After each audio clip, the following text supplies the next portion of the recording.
لا الہ الا اللہ کی تفسیر صوفیہ نے، متکلمین نے اپنے اپنے عقیدے کے مطابق کی، اور ایک تفسیر جس نے اس دور میں پوری دنیا میں فتنے برپا کر دیے لا الہ الا اللہ کی تفسیر ہے، اور وہ ہے ان الحکم الا للہ، خوارج کی تفسیر۔ لا الہ الا اللہ میں توحید کون سی ہے؟ الوہیت، اور خوارج نے اس کی تفسیر کی توحید حاکمیت، کہ اللہ ہی حاکم اعلیٰ ہے، اللہ کا حاکم ہونا، یہ کون سی توحید ہے بتائیں آپ؟ ہاں، ربوبیت ہے، اللہ کا حاکم ہونا توحید ربوبیت ہے۔ تو لا الہ الا اللہ میں کون سی توحید ہے؟ الوہیت۔ تو جو کہے لا الہ الا اللہ کا مطلب ہے ان الحکم الا للہ، وہ اہل سنت ہے، وہ نبی کے منہج پر ہے۔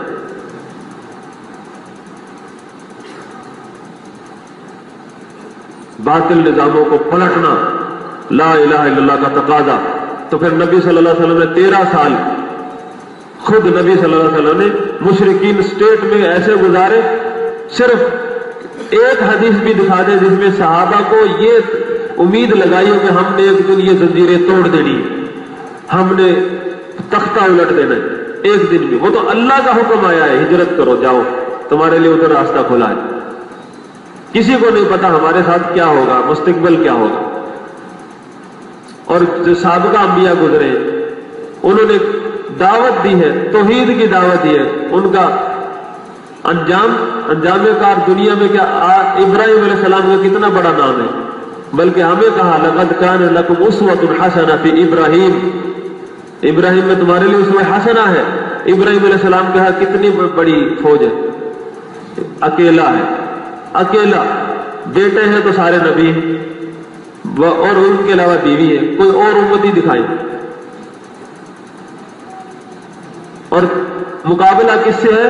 وقت کے نمرود سے، اس کی اور ان سے بات کیا ہو رہی ہے؟ سیاست کی بات ہو رہی ہے، توحید کی بات، عبادت کی بات ہو رہی ہے۔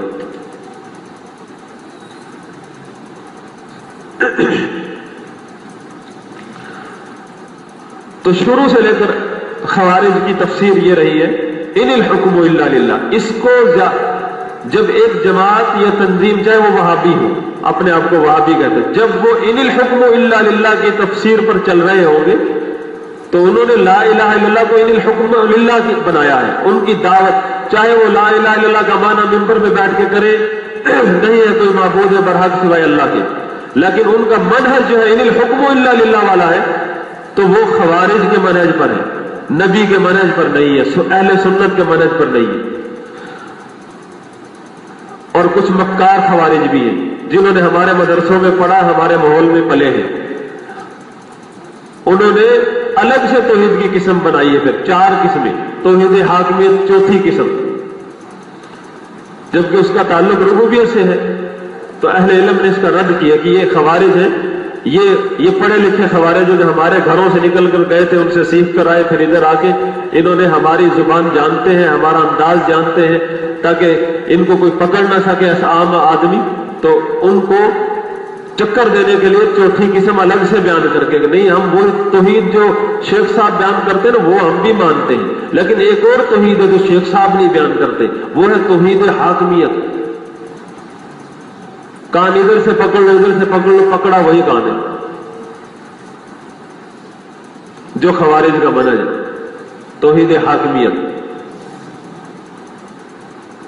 توحید حاکمیت یا تو ربوبیت سے تعلق رکھتی ہے یا الوہیت سے تعلق رکھتی ہے، الگ سے نہیں ہے کہیں بھی اس کا تعلق۔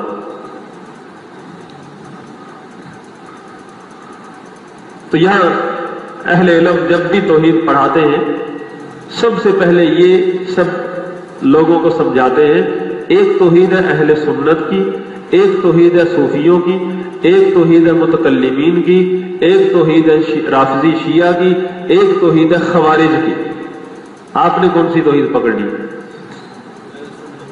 اہل سنت کی، اہل سنت والجماعہ، جو ابن عباس رضی اللہ عنہ نے فرمایا جن کے چہرے سفید ہوں گے وہ ہے اہل سنت والجماعہ، جن لوگوں نے رسول اللہ صلی اللہ علیہ وسلم اور صحابہ کے منہج کو پکڑا اور دلیل آنے کے بعد اختلاف نہیں کیا، اکٹھے ہو گئے، جماعہ۔ وہ توحید ہے توحید الوہیت. ان کے نزدیک توحید ربوبیت الگ ہے، توحید الوہیت الگ ہے، توحید اسماء و صفات الگ ہے. اس کی تعریف ہم سمجھا چکے ہیں. اور متکلمین کے نزدیک توحید کیا ہے، یہ بھی ہم نے آپ کو مستقل درس اس پر دیا تھا کہ وہ اس انداز سے توحید بیان کرتے ہیں آپ جھومتے رہ جاتے ہیں، آپ کو پتہ ہی نہیں چلتا وہ کیا کہہ گئے. اور ہمارے کئی خطبہ ہم نے سنے کہ وہی بیان کرتے ہیں. وہ کیا ہے، اللہ کو اس کے ذات میں، افعال میں، صفات میں ایک ماننا. آپ نے کہی تو ایک ماننا کا لفظ ہے بس توحید. اللہ کو اس کی ذات میں ایک ماننا مطلب اس کا کیا، لا قسیم لہ، مطلب کہ اللہ کی ذات ایک ہے، نہ آدھی ہے، نہ دو ہے، نہ تین ہے. لا یتجزا، لا قسیم لہ ولا یتعدد. نمبر 2، اللہ کو اس کی صفات میں ایک ماننا، لا مثیل لہ. یہ متکلمین کون ہیں؟ متکلمین کو پہچانتے ہیں آپ؟ ہمارے درمیان میں رہتے ہیں. متکلمین کا فرقہ جانتے ہیں کون ہے؟ جی تکے سے بات کرتے ہیں. جتنے بھی ہمارے ہاں اہل حدیث کے علاوہ اور شیعہ کے علاوہ جتنے بھی فرقے موجود ہیں، جتنی جماعتیں، جتنے علماء، جتنی تنظیمیں، سب کا تعلق متکلمین سے ہے. چاہے وہ توحیدی ہو، چاہے بہت سارے توحید کے نام سے آپس میں ایک دوسرے کو کافر مشرک کہہ رہے ہوں، ہیں سارے ایک ہی دادا کے اولاد، متکلمین ہیں. سارے متکلمین، اشاعرہ، ماتریدیہ، ان کی توحید بیان ہو رہی ہے کہ ان کے نزدیک اللہ کو اس کی صفات میں ایک ماننا، لا مثیل لہ. مطلب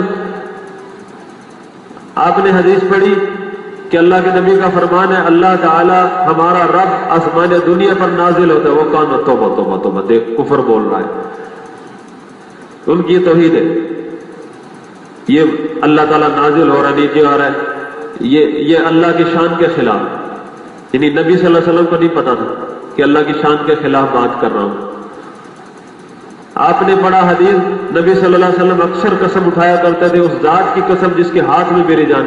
وہ زبان نکال کر کانوں کو لگائے گا، کہے گا استغفر اللہ، کفر بولا ہے، اللہ کا ہاتھ ہے.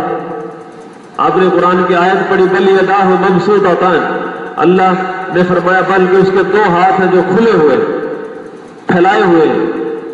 ينفق کیف یشاء، وہ توبہ توبہ کرتے کہے کفر ہے. یہ ان کی توحید ہے. تفصیل سے بات ہو چکی ہے اس بات پر.